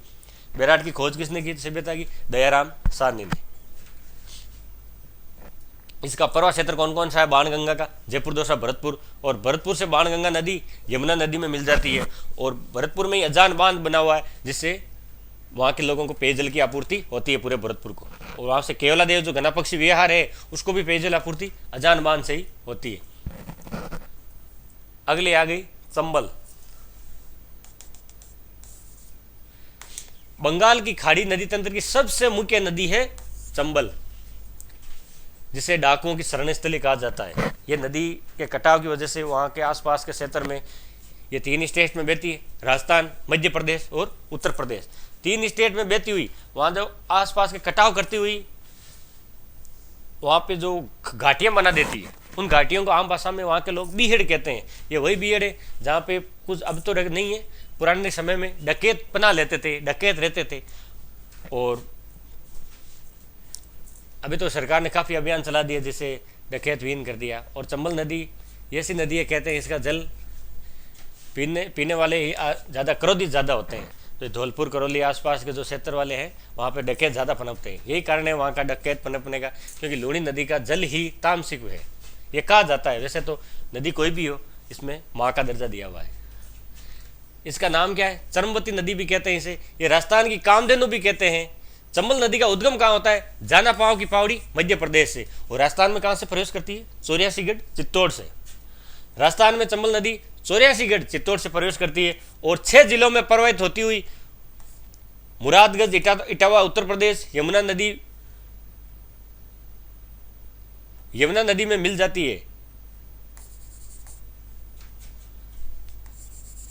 चंबल नदी का विस्तार 3 राज्यों में कौन कौन से? मध्य प्रदेश, राजस्थान और उत्तर प्रदेश, एमपी, यूपी और आरजे। चंबल नदी की कुल लंबाई कितनी है? 966 किलोमीटर। पर राजस्थान में चंबल की कुल लंबाई ये 135 किलोमीटर है भाई। राजस्थान में चंबल नदी मध्य प्रदेश और राजस्थान के मध्य 241 किलोमीटर की सीमा बनाती है। और चंबल नदी बूंदी, कोटा, सवाई माधोपुर और बूंदी, चित्तौड़गढ़ के मध्य भी सीमा बनाती है। इन 2 जिलों के आपस में बीच में बहती है। एक तो कोटा बूंदी के बीच में बहती है, कोटा सवाई माधोपुर के बीच में बहती है, तथा बूंदी चित्तौड़गढ़ के बीच में भी बहती है। इन दोनों के बीच में नदी है। अब इस नदी की कुछ विशेषताएं, क्या विशेषताएं? चंबल नदी राजस्थान की एकमात्र नित्यवाही नदी है जो सदा प्रवाहित होती है। ये ऐसी नदी है जो 12 महीने बहती है, बारिश के ऊपर निर्भर रहने वाली नदी नहीं है। चंबल नदी राजस्थान की सबसे लंबी नदी है, राजस्थान में बहने वाली सबसे लंबी नदी है। जैसे पूर्णतः राजस्थान में बहने वाली नदी कौन सी है? बनास। और राजस्थान में बहने वाली सबसे लंबी नदी वो है चंबल। चंबल नदी राजस्थान में सतही जल की उपलब्धता तथा जल की उपयोगिता की दृष्टि से सबसे लंबी है।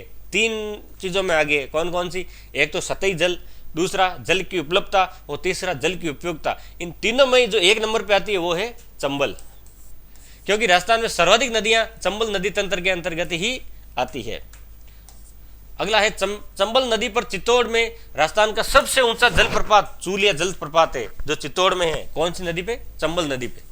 राजस्थान का सबसे ऊंचा जलप्रपात झरना। चंबल नदी सर्वाधिक अवनलिका अपर्दन, जिसे बीहेड़ उत्खात इस कलाकृति के लिए प्रसिद्ध है। जैसे कहते हैं ना, डांग क्षेत्र बीहेड़ कटाव, अपने चंबल नदी अपनी कटाव की वजह से जो इस कलाकृति बनाती है उसे बीहेड़ कहते हैं। ये वही बीहेड़ है जहां डकैत पना लेते थे। चंबल नदी हाड़ौती के पठार की मुख्य नदी है। चंबल बेसिन के नवीन जलोढ़ मुर्दा खादर का विस्तार सबसे ज्यादा है।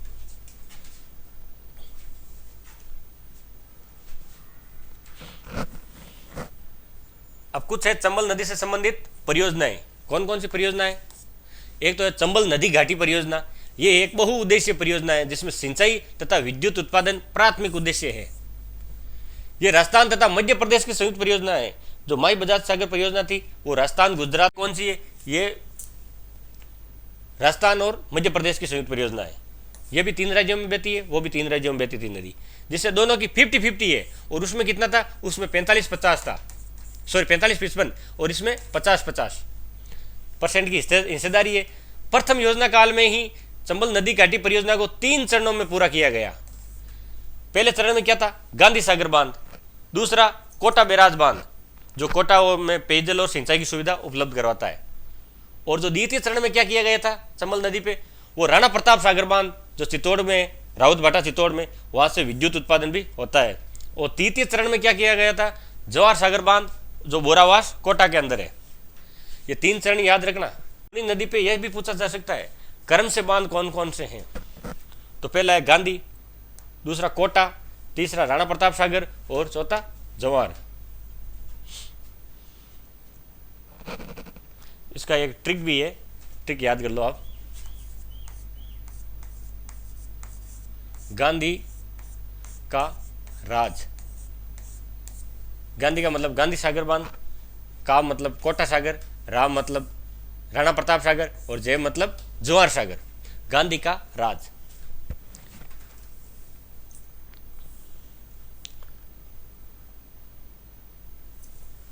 अब ये चंबल नदी की कुछ सहायक नदियां।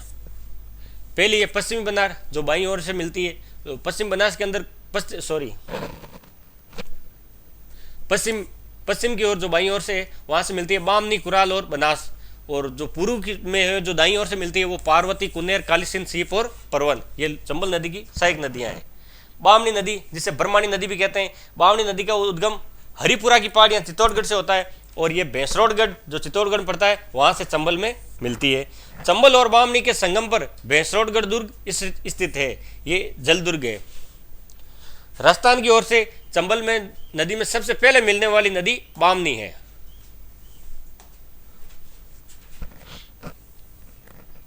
अगली है कुराल नदी। राजस्थान की ओर से चंबल में मिलने वाली दूसरी नदी कौन सी है? वो है कुराल। कुराल नदी का उद्गम कहां होता है? ऊपर माल के पठार चित्तौड़ से होता है। इसका प्रवाह क्षेत्र चित्तौड़, बूंदी और कोटा है तथा भैंसखाना कोटा में चंबल नदी में गिर जाती है। कुराल की सहायक नदी है मेज। अगली है बनास नदी। ये सारी चंबल की माए सहायक नदियां ही हैं। इनका तो आप नाम याद रख लेना। और जो इन मुख्य नदियां जैसे कुछ में परियोजना बनी हुई है या फिर ऐसी नदी जहाँ पे कुछ बांध बने हुए वो याद रखना है। बनास नदी ये त्रिवेणी संगम करती है। कहाँ कहाँ करती है? बनास, बेड़च, मैनाल। ये कहाँ होता है? बिंगोद, भीलवाड़ा में। और बनास डाई खारी ये बिशलपुर टोंक में, ये त्रिवेणी संगम बनाते हैं।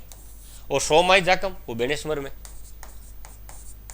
सोम माही और जाखम ये बेनेश्वर में त्रिवेणी संगम बनाते हैं। ये कुछ त्रिवेणी संगम है, इनको याद रख लेना। एक तो बनास बेड़च मैनाल ये बिंगोद भीलवाड़ा में बनाती है, और बनास डाई खारी ये बिशलपुर टोंक में बनाती है, और सोम माई जाकम ये डूंगरपुर में बनाती है। ये कुछ त्रिवेणी संगम में।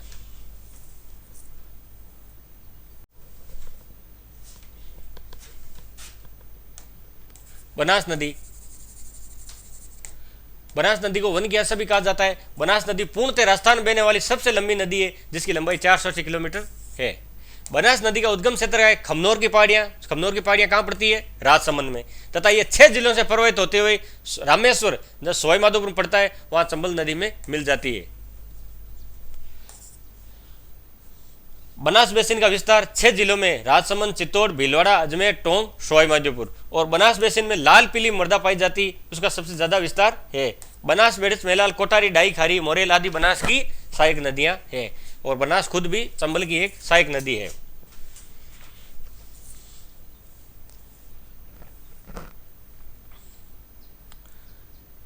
दूसरी नदी है बेड़च या आहड़ या आयड़। बेड़च नदी का उद्गम गोगुंदा की पहाड़ियां, गोगुंदा उदयपुर से होता है, तथा इसका पर्वत क्षेत्र उदयपुर, चित्तौड़, भीलवाड़ा होता है। बेड़च नदी बिगोद भीलवाड़ा में बनास नदी में मिल जाती है, जहां त्रिवेणी संगम बनता है। इसकी विशेषता क्या है? बेड़च नदी का प्रारंभिक नाम आहड़ आयड़ नदी है, जो उदय सागर झील उदयपुर में मिलने के बाद बेड़च के नाम से जानी जाती है। ऐसी कौन सी नदी है जो उदय सागर से मिलने के बाद बेड़च के नाम से जानी जाती है? तो वो है आयड़ नदी। आयड़, आहड़ या बेड़च। ये बेड़च कब बनती है? जब उदय सागर झील में मिलने के बाद। बेड़च नदी के किनारे उदयपुर में आहड़ सभ्यता हुई थी, जिसे ताम्र नगरी के नाम से भी जाना जाता है, जिसका उत्खनन अक्षय कीर्ति व्यास ने किया था। बेड़च और गंभीर नदी के किनारे चित्तौड़गढ़ दुर्ग स्थित है। नदी बेड़च और गंभीरी, और पठार जो है वो मैसा का पठार है, जहां पे चित्तौड़गढ़ दुर्ग स्थित है। अगली है मेनाल नदी। मेनाल नदी का उद्गम कहाँ होता है? बेगू, चित्तौड़गढ़ से होता है, तथा चित्तौड़गढ़ भीलवाड़ा में प्रवाहित होते हुए ये बनास नदी में मिल जाती है। कहाँ पे मिलती है? बिगोद भीलवाड़ा में। ये बिगोद नाम बार बार क्यों आ रहा है? क्योंकि यहीं पे ही बनास, बेड़च, मैनाल का त्रिवेणी संगम होता है ना, वहाँ त्रिवेणी संगम में ही बनास में मिलती है। तो मिलती कहाँ पे? बिगोद। बिगोद कहाँ पड़ता है? भीलवाड़ा में। मेनाल नदी भीलवाड़ा में मेनाल जल प्रपात का भी निर्माण करती है। पूछा गया है मेनाल जल प्रपात कौन सी नदी पे? तो मेनाल नदी पे। कहाँ पे है वो? भीलवाड़ा में। अगली है कोठारी नदी। इसका उद्गम होता है दिवेर की पहाड़ियां, जो राजसमंद में, तथा ये नंदराई भीलवाड़ा से बनास नदी में मिल जाती है। कोठारी नदी के किनारे भीलवाड़ा में बागोर सभ्यता हुई थी। यह वही बागोर सभ्यता है जहां प्राचीनतम पशुपालन के साक्ष्य मौजूद है। कोठारी नदी भीलवाड़ा में मेजा बांध बना हुआ है। नदी उद्गम कौन सी परियोजना है? चाहे बांध हो चाहे सबसे बहुउद्देशीय परियोजना हो, ये याद रखना है। अगली है खारी नदी। इसका उद्गम बिजराल ग्राम की पहाड़ियां राजसमंद से होता है। खारी नदी का पर्वत क्षेत्र राजसमंद, भीलवाड़ा, अजमेर, टोंक, देवली टोंक में खारी नदी बनास में मिल जाती है। खारी नदी पर अजमेर में नारायण सागर बांध बना हुआ है, जिसे नारायण सागर परियोजना भी कहते हैं। अगला है चंबल नदी में दाईं ओर से जो पूर्व में मिलने वाली सहायक नदियां कौन कौन सी है? पहली तो है पार्वती। पार्वती नदी का उद्गम कहाँ होता है? सीहोर क्षेत्र, जो मध्य प्रदेश में होता है। राजस्थान में प्रवेश कहाँ करती है? 12 जिले से। पार्वती नदी पलिया ग्राम, सवाई माधोपुर में चंबल नदी में मिल जाती है। ये चंबल की सहायक नदियां हैं। पार्वती नदी राजस्थान की तथा मध्य प्रदेश की 2 बार सीमा बनाती है।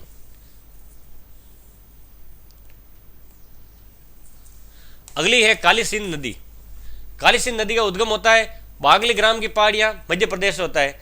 राजस्थान में काली सिंध का प्रवेश रायपुर, झालावाड़ से होता है। काली सिंध का प्रवेश और नानेरा कोटा में चंबल नदी में मिल जाती है।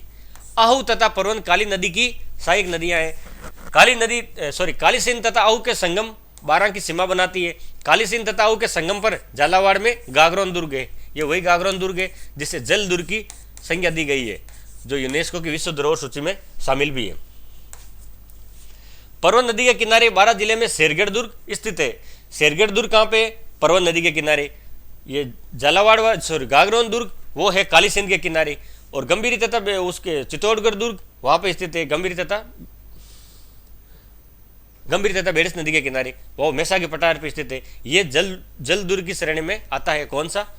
गागरोन दुर्ग। और मनोहरपुरा दुर्ग ये भी काली सिंध और पर्वत नदी के किनारे स्थित है, मनोहर थाना दुर्ग।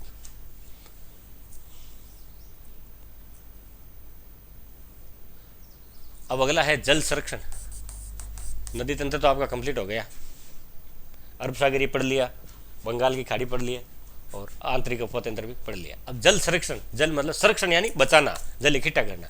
उनकी कुछ प्राचीन विधियां हैं, कुछ नई विधियां हैं जो हमने विकसित की, कुछ हमारे पूर्वजों ने विकसित की।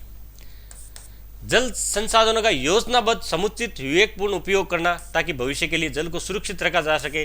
प्राचीन काल में जल संरक्षण परंपरा चली आ रही है। कभी कभी बारिश होती है, नहीं भी होती है, तो जब बारिश होगी तब तो जल की कोई दिक्कत नहीं है, लेकिन जब बारिश ना हो तो उसके लिए जल संरक्षण मतलब इकट्ठा करना। इकट्ठा करने की कौन कौन सी व्यवस्था राजस्थान में है, जैसे कुछ तो है बावड़ियां।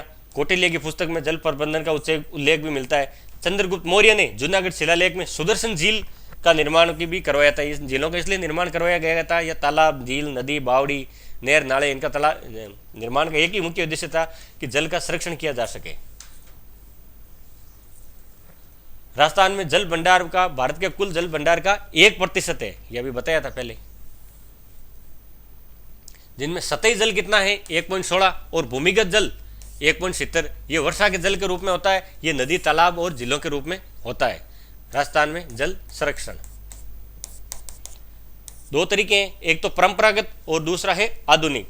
परंपरागत में क्या है, एक तो तालाब है, ये परंपरागत है, बावड़ी है, झील है, नाडी है, टोबा है, कुई है, टांका है, ये तो हो गया परंपरागत। और परंपरागत में जो वर्षा जल की कौन सी विधियां हैं, वो एक तो है खड़ीन, अगीर, मदार, जालरा और नेस्टा।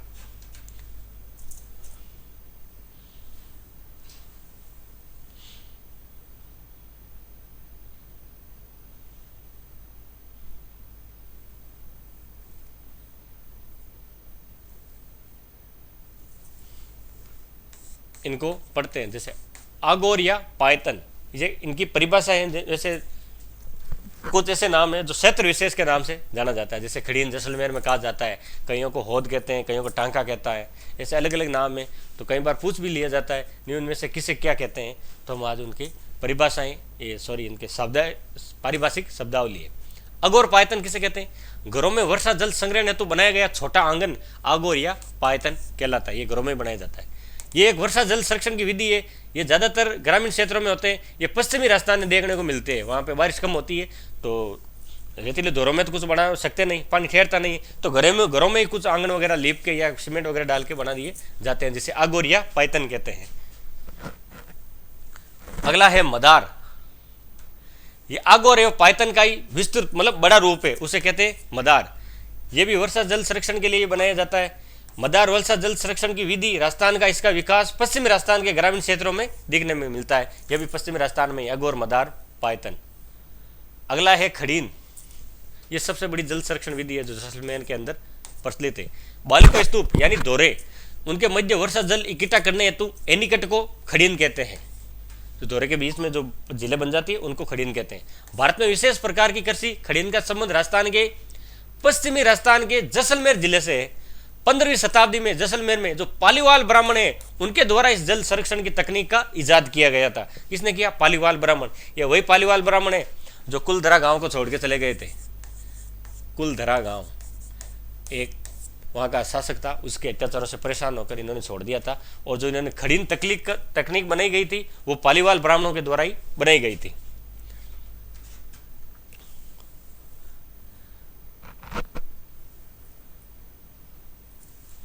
अगली है नेस्टा, नेटा या नेहड़ या नेड़ा। किसी जल संरक्षण नदी, तालाब, झील आदि के अतिरिक्त वर्षा जल को अन्य जल स्रोत में स्थानांतरित करने की विधि नेस्टा कहलाती है। नदियों में अतिरिक्त जल को नालियां बनाकर खेतों में पहुंचाया जाता है, इस माध्यम को नेस्टा कहते हैं। राजस्थान में सर्वाधिक नेस्टा पश्चिमी राजस्थान में लूणी नदी के आसपास मिलता है। जो लूणी नदी बेसिन में जालोर में लूणी नदी का प्रवाह क्षेत्र को नेड़ा कहा जाता है। नेड़ा वर्षा जल संरक्षण का संग्रहण की एक भी विधि है। दूसरा है जालरा। ये नाम आपको समझ में नहीं आएंगे, घर वालों को पूछना, दादा दादी नाना नानी को। ऊंच भूमि क्षेत्र के वर्षा जल को संग्रहित करने हेतु ऊंच भूमि के तलहटी में बनाया गया कुंड जालरा कहलाता है। राजस्थान में सर्वाधिक जालरा जोधपुर में, जादरा का स्वयं का कोई आगोर नहीं होता है। दूसरा है जोहड़। शेखावाटी में जल संरक्षण के छोटे तालाब को क्या कहते हैं? सर।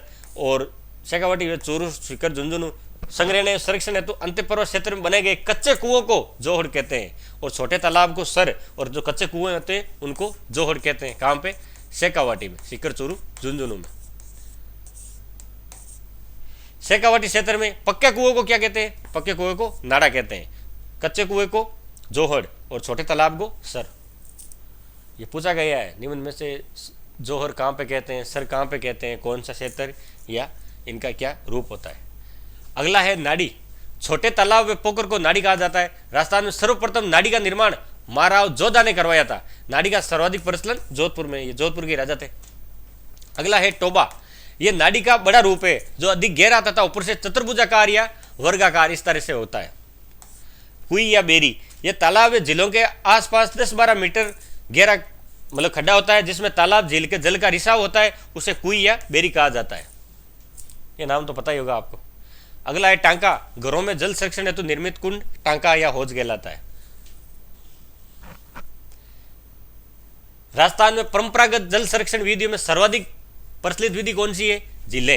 ये जो भी बताए थे, खड़ीन, टोबा, जोहड़, सर, ये तो क्या छोटे अफवाह सेंटर में, इसमें ज़्यादा जल इकट्ठा नहीं हो पाता, लेकिन जो जिले होती हैं उनमें बहुत सारा जल इकट्ठा होता है और बारिश ना होने पर भी उन जल का उपयोग किया जा सकता है।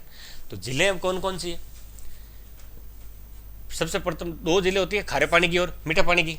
तो खारे पानी में भी कुछ तो प्राकृतिक जिले हैं जो प्रकृति के द्वारा दी गई है, कुछ कृत्रिम जिले जो हमारे द्वारा बनाई गई है। सॉरी। तो प्राकृतिक जिले कौन सी है? पुष्कर झील है। किसने बनाई? किसी को नहीं पता। कहते हैं ये देवताओं के खुर से, गाय के खुर से बनाई गई है। नक्की झील जो माउंट आबू में, ये देवताओं के नाखून से बनाई गई है। पता नहीं है, जो प्रकृति के द्वारा हमें मिली गई है।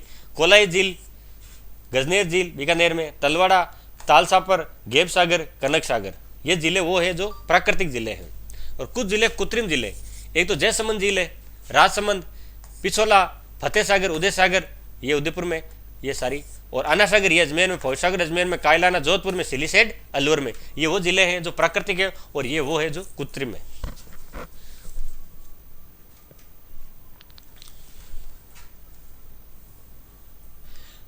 वो तो थी मीठे पानी की, अब है खारे पानी की। खारे पानी की झीलें कौन सी है? ये जो पश्चिमी राजस्थान के आसपास वाला क्षेत्र है, वहां जो झीलें होती हैं वो खारे पानी की होती है। पहली फलोदी झील जोधपुर में, रेवासा ये सीकर में, काछोर सीकर में, डेगाना नागौर में, कुचामन नागौर में। लूण करनसण ये बीकानेर में, डीडवना ये नागौर में, पचपदरा बाड़मेर में, कावोद जैसलमेर में, सांबर जयपुर में और तालसापर चूरू में। ये पुष्कर झील का इधर आ गया। तो सबसे पहले पढ़ते हैं पुष्कर, सबसे बड़ी मीठे पानी की और प्राकृतिक झील। इसका अन्य नाम क्या है? एक तो तीर्थराज, दूसरा तीर्थों का मामा तथा हिंदुओं का 5वां तीर्थ। राजस्थान की सबसे बड़ी प्राकृतिक झील पुष्कर झील है। यह ज्वालामुखी की क्रिया द्वारा क्रेटर झील का उदाहरण है। पुष्कर झील लोनार झील महाराष्ट्र के बाद भारत की दूसरे सबसे बड़ी ज्वालामुखी से निर्मित झील है। पहली तो कौन सी है? लोनार झील, जो कहाँ पे है? महाराष्ट्र में। उसके बाद कौन सी है? पुष्कर झील। पुष्कर झील धार्मिक दृष्टि से भी सबसे पवित्र झील मानी जाती है।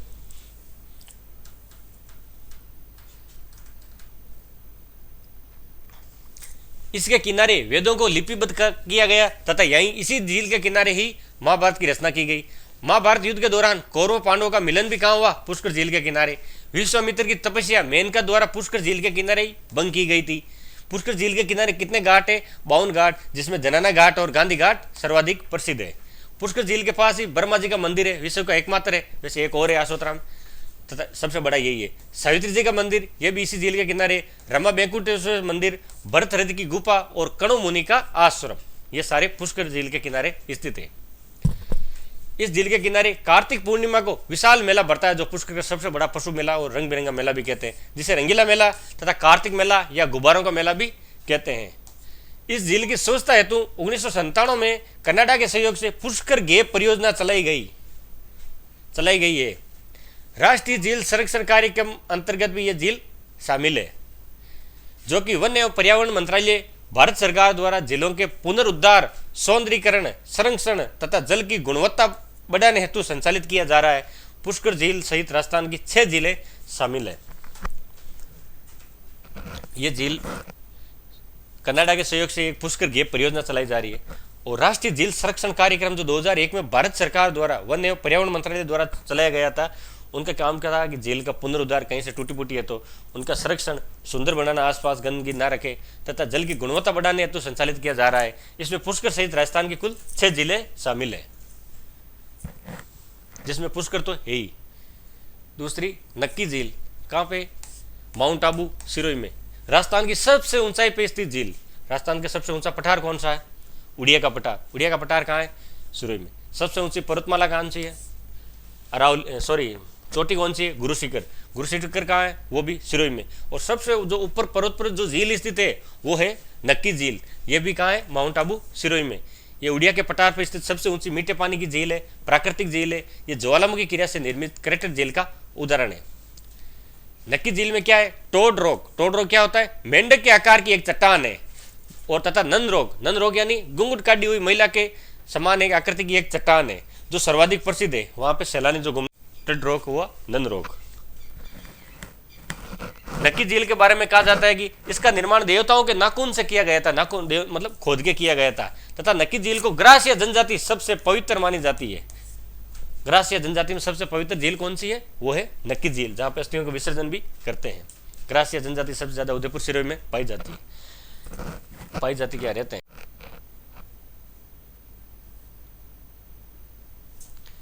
नक्की झील के किनारे रघुनाथ जी का मंदिर है, हाथी गुफा है, चंपा गुफा है तथा राम झरोखा आदि स्थान है। ये सारे नक्की झील के अंदर है।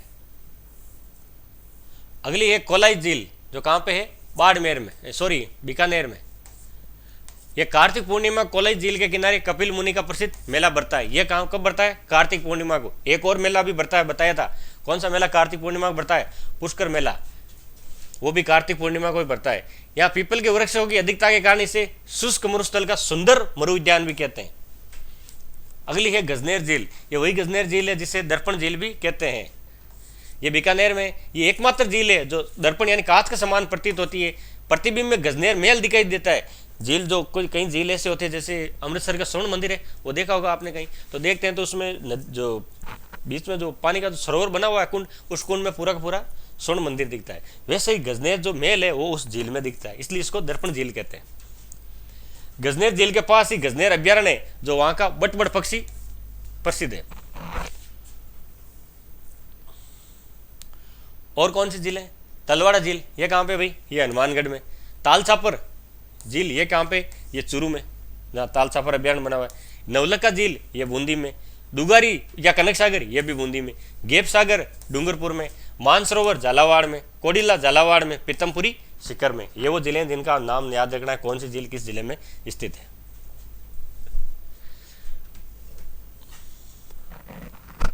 अब है राजस्थान की मीठे पानी की कृत्रिम झीलें। सबसे पहली कौन सी है? जयसमंद, जिसे जयसमंद या डेबर झील कहते हैं। ये है उदयपुर में। ये वही झील है जिसे जलचरों की बस्ती भी कहते हैं। इसके पूर्व में लसाड़िया का पहाड़ स्थित है, लसाड़िया का पठार स्थित है। यह भारत की दूसरे सबसे बड़ी मीठे पानी की झील है, कृत्रिम झील। पहली कौन सी है? गोविंद सागर, जो हिमाचल प्रदेश में स्थित है। यह राजस्थान की पहली कृत्रिम झील है। इसका निर्माण किसने किया था? महाराणा जय सिंह ने 1685 से मध्य किया था, 85 से लेकर 91 के मध्य। इसका निर्माण गोमती नदी को रोककर करवाया गया था। जयसमंद झील को ही डेबर झील के नाम से भी जाना जाता है। जयसमंद झील के पूर्व में लसाड़िया का पठार है, जो सर्वाधिक कटा पठा है, ये उदयपुर में। जयसमंद झील में 7 टापू है, जिनमें सबसे बड़ा टापू क्या है? मंगरा या बाबा का भांकड़ा। और सबसे छोटा टापू है, उसका नाम क्या है? सबसे छोटे टापू का नाम है प्यारी।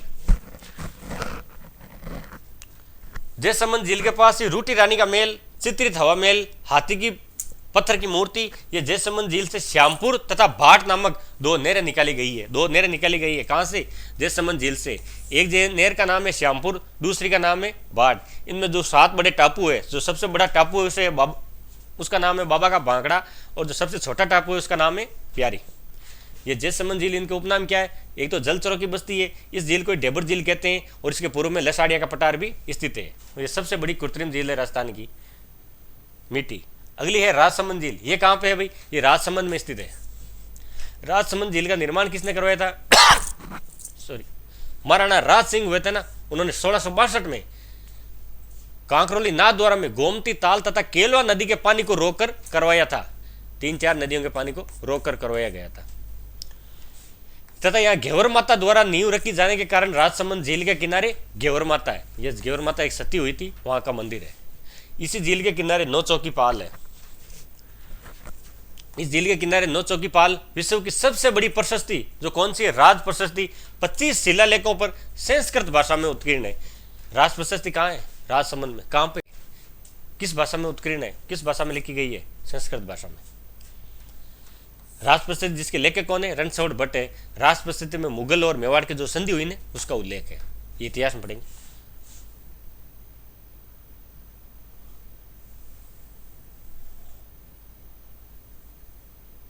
ये 9 चौकी पाल वही है जो राज सिंह ने बनाई थी चारुमती के लिए। ये प्रेम की निशानी जैसे ताजमहल है ना, वैसे यही है 9 चौकी पाल, संगमरमर से निर्मित है ये।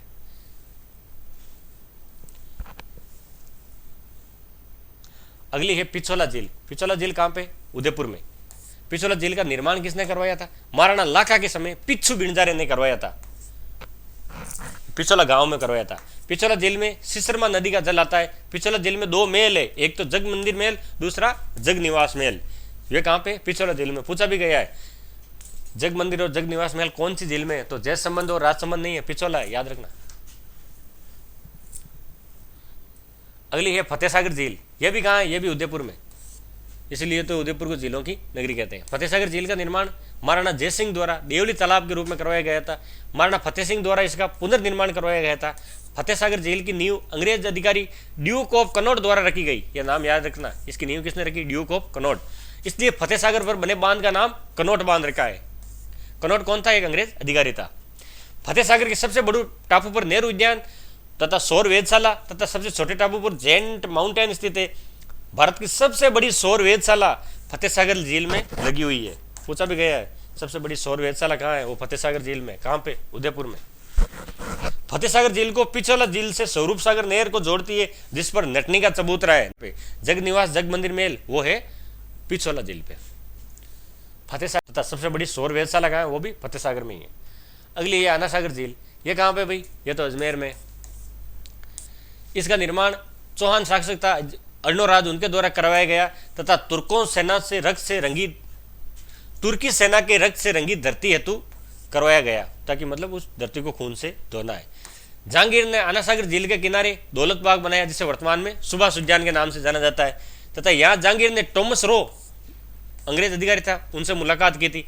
शाहजहां ने आना सागर झील पर ही बारेदरी का निर्माण करवाया गया था, जो पूर्णतः संगमरमर से बनी हुई है। अगली झील है फायसागर। ये कहाँ है? यह भी अजमेर में। इसका निर्माण भी अकाल राहत कार्यों के लिए दौरान भी करवाया गया था। इसको फायसागर क्यों कहते हैं? क्योंकि जिसके निर्देशन में काम करवाया गया था उस अंग्रेज अधिकारी का नाम भी फॉय था। अगली है बालसमंद। ये कहाँ पे भाई? ये है बालसमंद झील है जोधपुर में। इसका निर्माण किसने करवाया था? गुर्जर प्रतिहार शासक हुआ था जिसका नाम था बाउट, जिन्होंने बालसमंद झील का निर्माण करवाया था। अगली है कायलाना। यह भी जोधपुर में। इसका निर्माण सर प्रताप सिंह ने करवाया था। अगली है सिलीसेट झील। यह अलवर में। इसका निर्माण महाराजा विनय सिंह ने करवाया था। और भी कुछ झीलें हैं, जैसे जैत सागर, यह है बूंदी में। राम सागर धौलपुर में। तालाब शाही धौलपुर में। तेज सागर प्रतापगढ़ में। मूल सागर जैसलमेर में। अमर सागर जैसलमेर में। गजरूप सागर जैसलमेर में। गढ़सीसर जैसलमेर में। पन्ना शाह तालाब ये झुंझुनू में।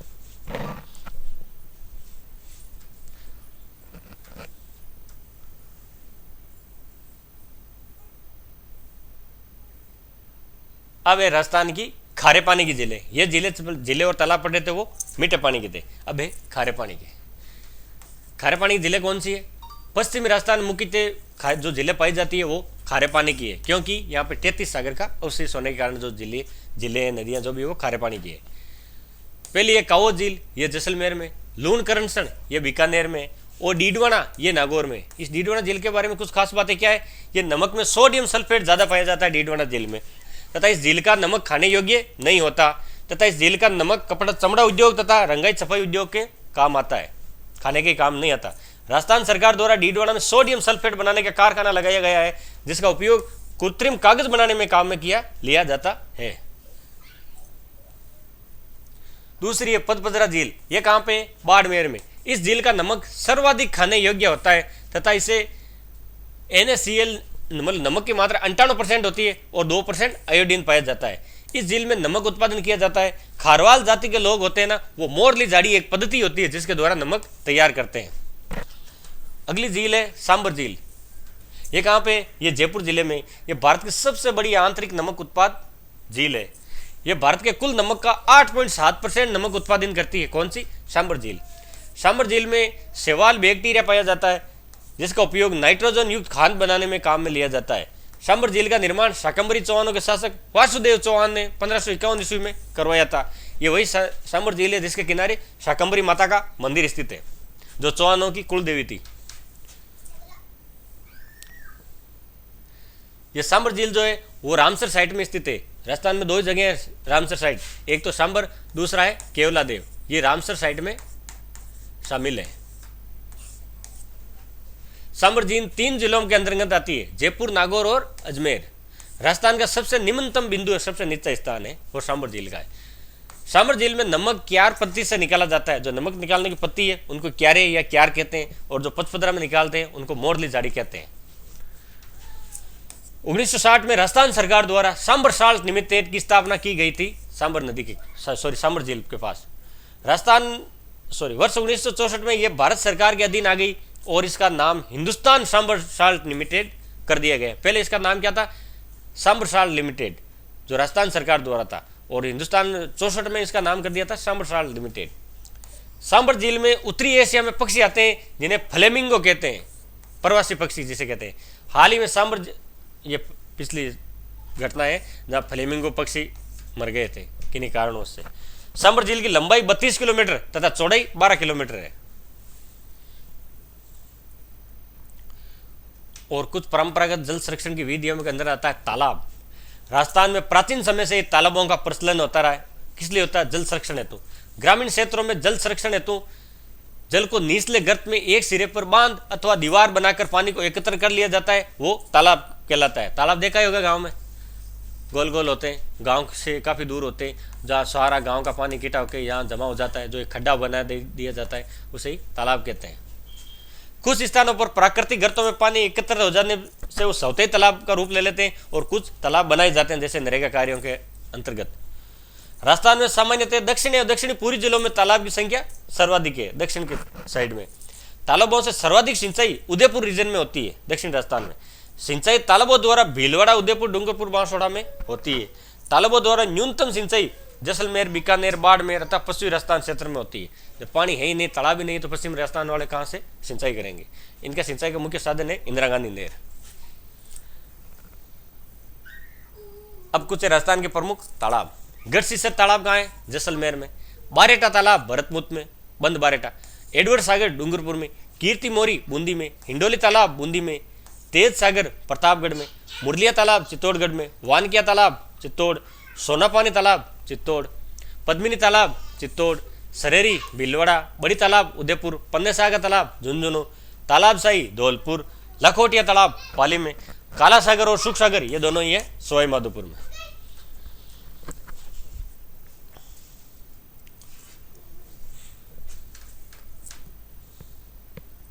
दूसरा है बावड़ी, जिसे वापी भी कहते हैं। ये भी वर्षा के जल संरक्षण की एक विधि है।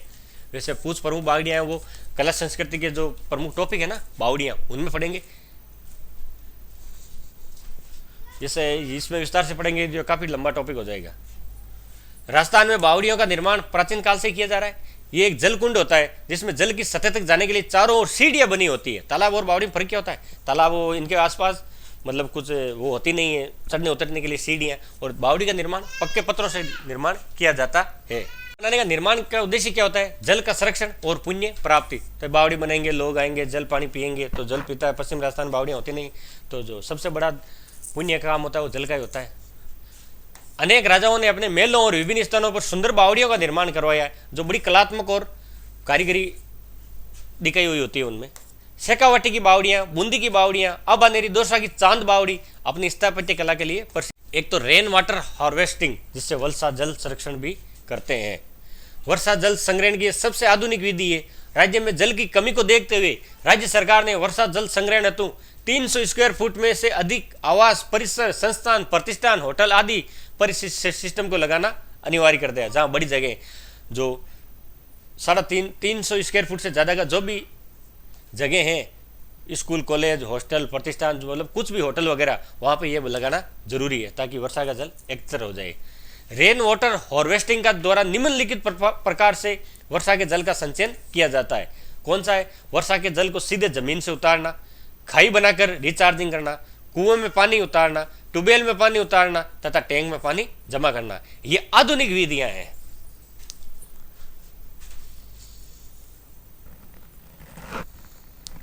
दूसरी है शुष्क पद्धति। ये क्या है? शुष्क कृषि गैर सिंचित शुष्क भूमि पर कृषि तकनीक है जो वर्षा जल को रोकने, मिट्टी की नमी के वाष्पीकरण को दबाकर मिट्टी में पानी को भंडारित करने और पानी का प्रभावी उपयोग करने की तकनीक है। शुष्क कृषि पद्धति में फव्वारा पद्धति तथा बूंद बूंद सिंचाई पद्धति का प्रयोग कर वर्षा जल का सदुपयोग किया जाता है। ये पश्चिमी राजस्थान है, जो नर्मदा जल परियोजना है ना, नर्मदा नदी में, वहाँ पे बूंद बूंद सिंचाई परियोजना जिसे फव्वारा पद्धति भी कहते हैं, ये है शुष्क कृषि पद्धति। ये कृषि के काम में आती है।